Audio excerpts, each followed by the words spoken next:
ফেসবুকে এঙ্গেজমেন্ট কিভাবে বাড়ে এই বিষয়টা কিন্তু আপনাদের মধ্যে অনেকেই জানে না, যার কারণে কিন্তু আপনাকে প্রতিনিয়ত অনেক কন্টেন্ট ক্রিয়েটর এসে বোকা বানিয়ে চলে যাচ্ছে। আজ থেকে আর আপনাকে বোকা সেজে থাকতে হবে না, না জানার কারণে যে এঙ্গেজমেন্ট কিভাবে বাড়বে। আজ আমি সম্পূর্ণটা দেখিয়ে দেবো এই ভিডিওতে। যদি ভিডিওটা এখন দেখতে না পারছেন তাহলে সেভ করে রেখে দিন অথবা হোয়াটসঅ্যাপে শেয়ার করে রেখে দিন, পরে দেখে নেবেন।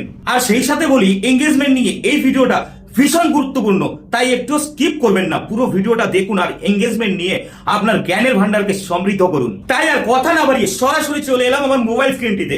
দেখুন এখানে আমার পেজটি আমি ওপেন করে নিয়েছি এবং আমি আমার পেজের প্রোফাইল পিকচারে আমি ক্লিক করলাম। ক্লিক করার পরে দেখুন এইখানে একটি ভিডিও, যে গতকালকে আমি ভিডিওটি আপলোড করেছি এবং এই ভিডিওটির মধ্যে দেখুন আপনি কত লাইক এসেছে, 489, 283 কমেন্ট। এবার আপনাকে বোঝাই, দেখুন যারা এখানে লাইক করেছে তাদের মধ্যে কিন্তু অর্ধেক বা অর্ধেকের একটু বেশি মানুষ কমেন্ট করেছে এবং তারা কিন্তু একই ব্যক্তি।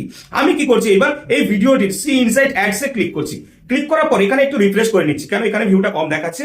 রিফ্রেশটা হয়ে যায়, রিফ্রেশ হয়ে গেছে। এখানে ভিউ দেখাচ্ছে 4211, অ্যাপ্রক্স আর্নিং 3 সেন্ট এবং এঙ্গেজমেন্ট দেখুন দেখাচ্ছে 1047।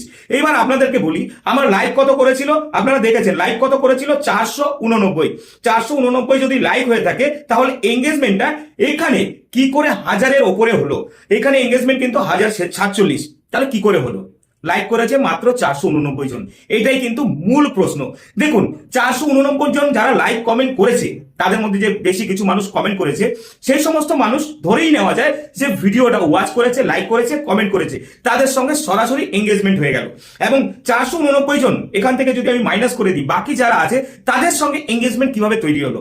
তাদের সঙ্গে বন্ধু এঙ্গেজমেন্ট তৈরি হয়েছে ওয়াচ টাইমের মাধ্যমে। তারা কি করেছে, আমার ভিডিওটা অনেক সময় ধরে ওয়াচ করেছে এবং অনেক সময় ধরে ওয়াচ করার ফলে তাদের সঙ্গে কিন্তু আমার একটা এঙ্গেজমেন্ট তৈরি হয়ে গেছে এবং সেই এঙ্গেজমেন্টের সংখ্যাটা কিন্তু এখানে যোগ হয়ে এত হয়েছে। এইভাবেই কিন্তু এঙ্গেজমেন্ট বাড়ে।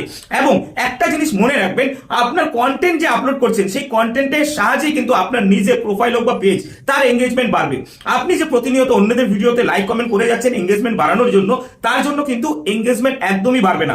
এবং আমি যে বললাম যে ওয়াচ টাইমের জন্য যে এঙ্গেজমেন্ট বাড়ে, সেটা প্রুফ একদম প্রমাণ সহকারে দেখিয়ে দেবো, আপনি নিজে দেখে নিতে পারবেন সেই প্রমাণটা। ধরুন আপনার সামনে ফেসবুক একটা ভিডিও শো করালো এবং সেই ভিডিওটা আপনি পুরো দেখলেন, দেখার পরে সেই যে প্রোফাইল রয়েছে বা পেজ রয়েছে আপনি ফলো করলেন না, ভিডিওটাতে লাইক কমেন্টও করলেন না। পরবর্তী সময়ে দেখবেন সেই প্রোফাইল বা পেজের ভিডিও কিন্তু ফেসবুক অনবরত আপনার সামনে তুলে ধরছে বা আপনাকে রিকমেন্ড করতে থাকছে দেখার জন্য। এইটার কারণ হচ্ছে যে আপনি ফুল ওয়াচ টাইম করেছেন, ফুল ওয়াচ দিয়েছেন ভিডিওটার, তার ফলে কিন্তু আপনার সাথে তার একটা এঙ্গেজমেন্ট তৈরি হয়ে গেছে, যার কারণে কিন্তু ফেসবুক বারবার তার ভিডিও আপনার সামনে তুলে ধরছে। এইভাবে এঙ্গেজমেন্ট বাড়ে।